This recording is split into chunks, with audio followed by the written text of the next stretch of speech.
I'm going to give you a menu walkthrough on a Pulsar Thermion XQ50 thermal rifle scope. We're here at the main menu, and we'll go over the status bar overview first. Beginning in the upper left is a record icon with a running time.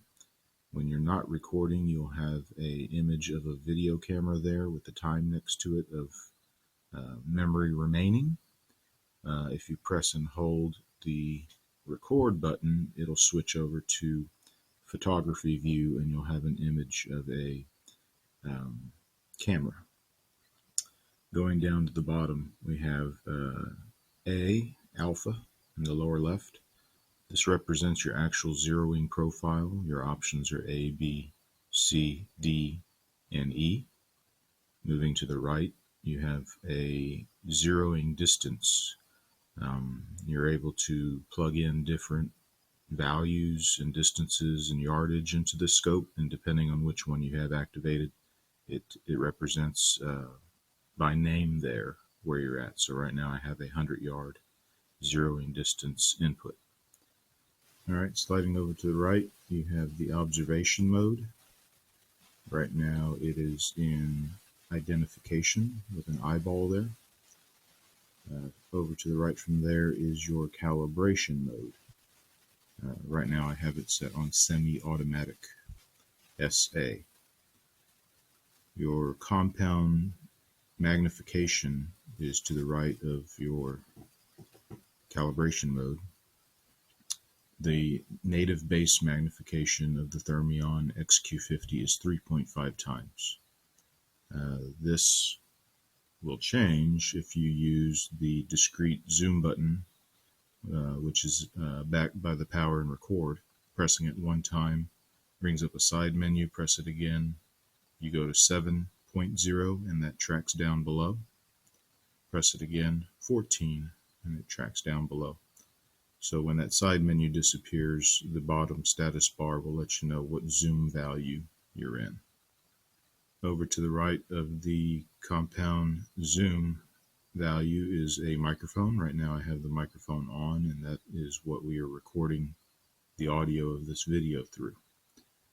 To the right is Wi-Fi status. I have Wi-Fi active, but since I don't have a pairing or connection, it has a question mark on it.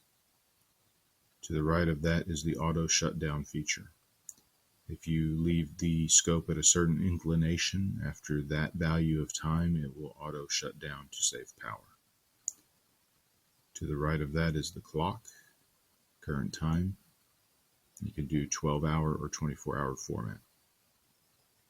The final two status bar icons are your internal power cell, which is number 1, and your APS 2 or 3 power cell, which goes in the top turret, which is number 2.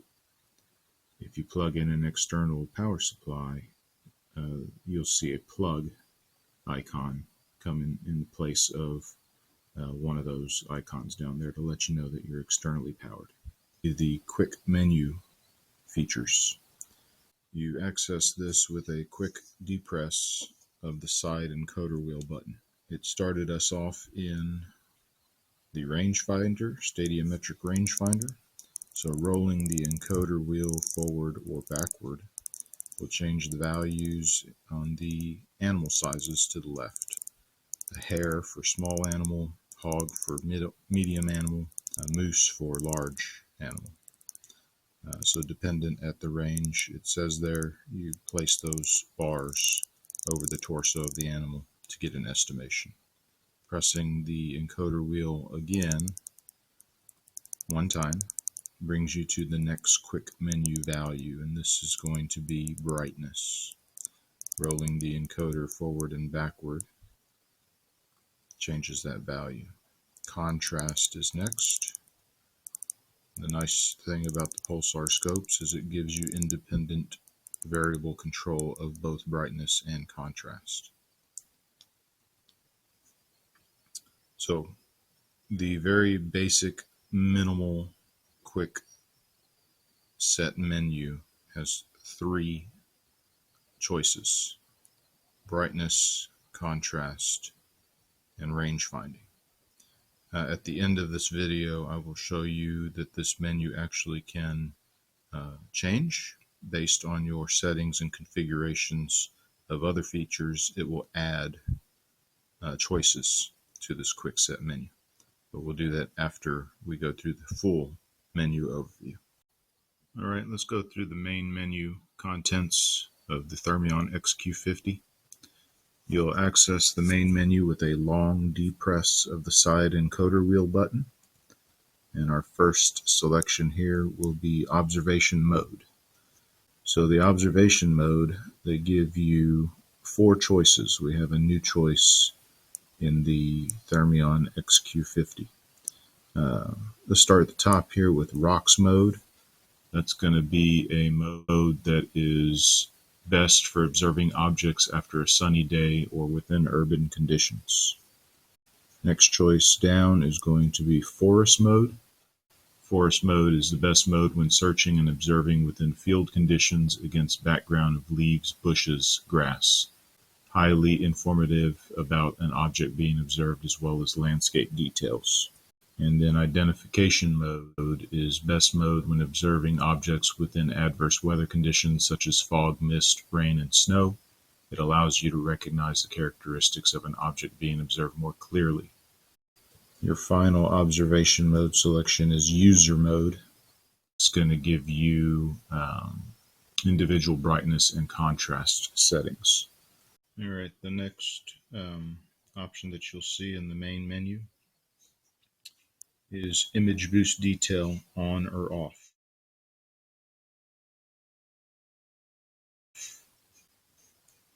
Image boost detail is a feature that was recently added to some models of Thermion XP and XQ.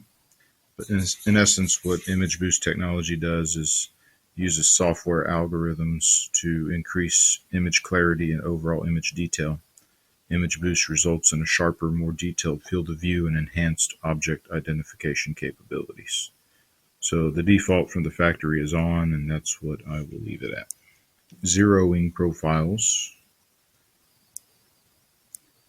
Choosing a zeroing profile will change the icon in the status bar below to let you know which zeroing profile you're in.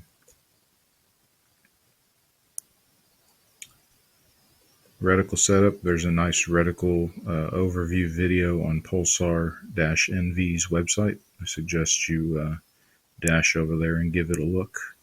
It'll go into which one of these are smart reticles that simulate first focal plane usage and which ones are not, as well as measurements between the stadia bars and intended purposes and use of each design. So check out Pulsar's reticle overview video. In this reticle type menu, you're able to choose the reticle type, the color. Since we have a full color display screen on the Thermion XQ50, you get a wide array of options to choose from.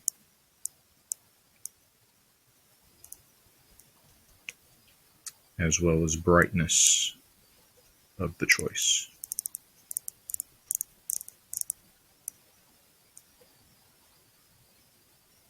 Icon brightness, that'll be the overall status bar brightness levels. Wi-Fi activation on and off.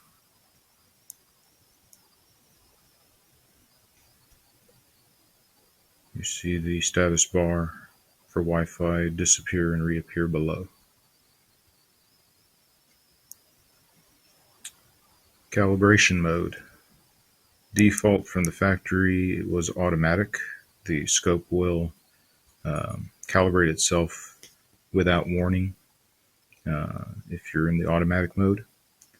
You can, of course, do a semi-automatic calibration by pressing the power button one time. But if you want full control of your thermal core calibration, you want to choose semi-automatic or manual. Semi-automatic, the scope will not automatically do the calibration. One press of the power button will do that calibration for you. And then if you elect manual, you'll have to actually close the lens cap press the calibration button and reopen the lens cap. Zero profile menu. Have a value of 100 yards plugged in. If you add,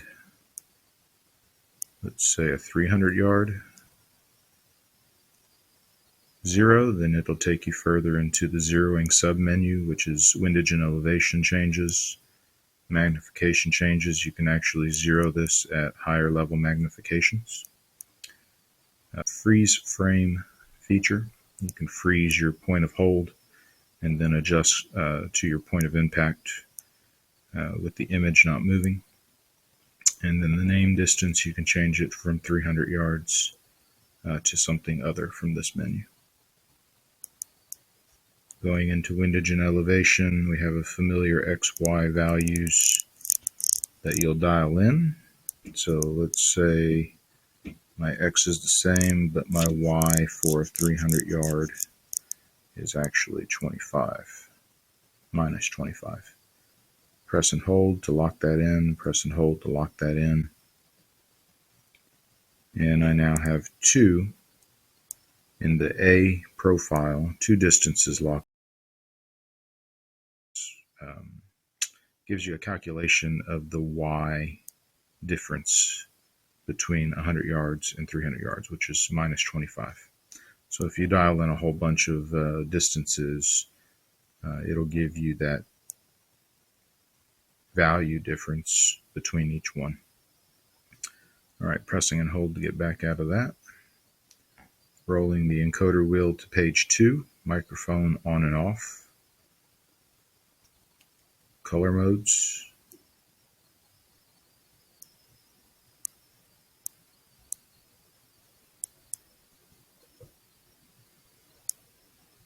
Your general settings is where you'll change your base language, your date and time, and your units of measure between meters and yards.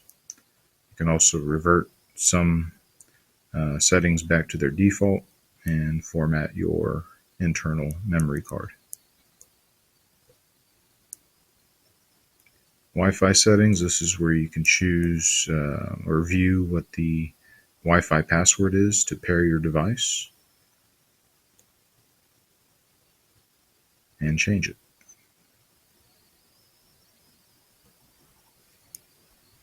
Accelerometer, you choose your auto shutdown time from this menu, or you can switch it off completely. You can also do the side inclination bars on or off. If you put those on and you tilt the scope right or left, it'll tell you your tilt via hash marks, arrows. The larger the tilt, the more hash marks you get.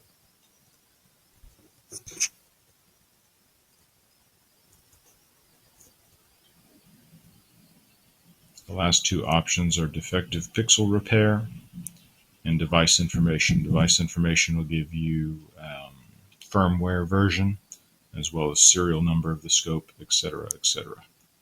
So that is an overview of the main menu of the Thermion XQ50.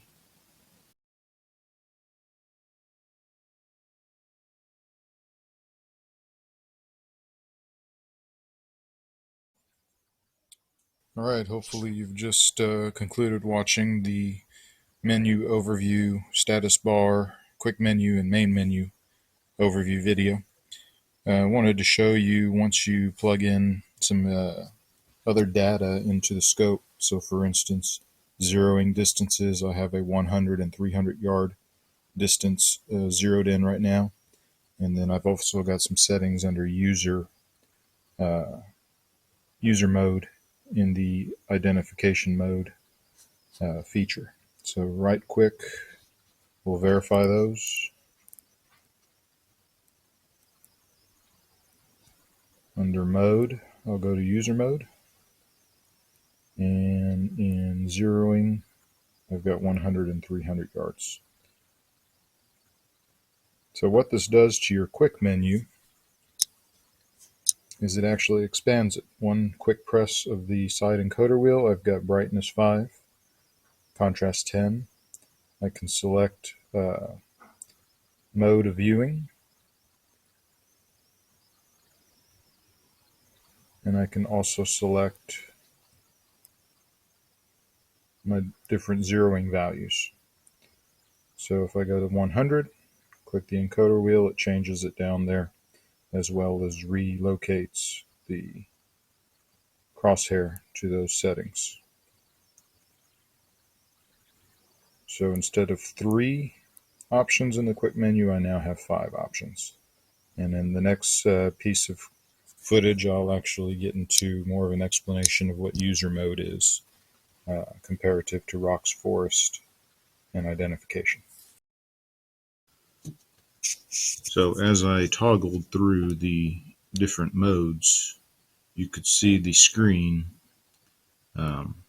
changing brightness in the background there.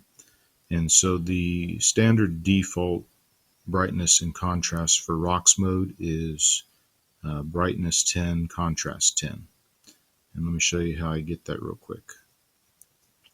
So if you select rocks mode and you go back to the main screen, you access the quick menu, it changed brightness to 10, contrast to 10.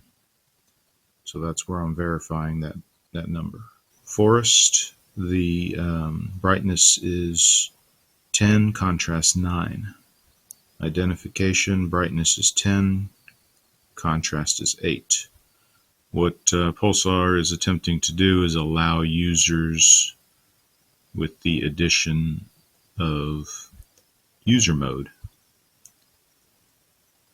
to save one of your favorite style of profiles.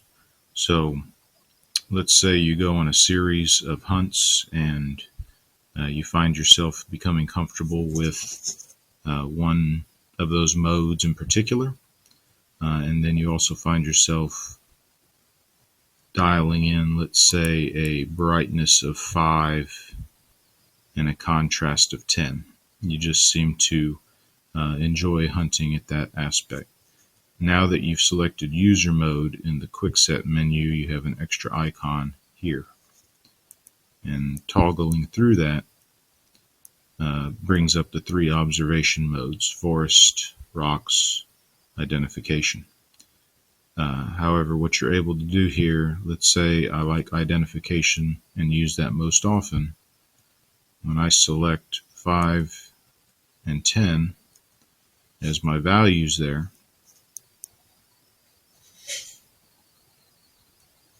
and save those, then if I lend the scope to a buddy and he selects forest mode, right?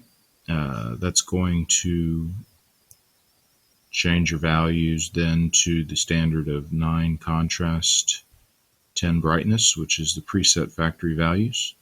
When I get the scope back, hopefully I can just go to my user mode, and I'm right back to where I find myself going most often, which is 5 brightness, 10 contrast, in an ID mode.